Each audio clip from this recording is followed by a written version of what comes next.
বাংলাদেশের এমন কোন নেতা আছে এইভাবে চ্যালেঞ্জ করতে পারে? কে এভাবে চ্যালেঞ্জ করতে পারে, কে গ্রহণ করতে পারে? দেখেন ফুল ভিডিওটা।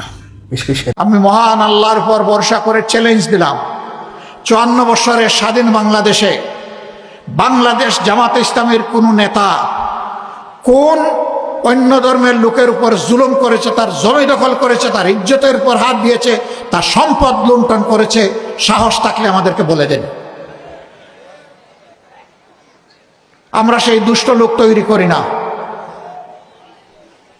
মহান আল্লাহ আমাদেরকে শিক্ষা দিয়েছেন, যেই দেশে মুসলমানরা সংখ্যাগরিষ্ঠ হবে সেই দেশে আল্লাহ বলতেছেন, অন্য ধর্মের লোকদেরকে আমি তোমাদের কাছে আমানত রাখলাম, যদি তাদের অধিকার কেউ হরণ করে। আল্লাহর নবী বলছেন, হাসরের দিন ওই মুসলিম নামের জালিমের বিরুদ্ধে আমার আল্লাহর দরবারে আমি হব বাদী, তার বিরুদ্ধে আমি করব মামলা দায়ের।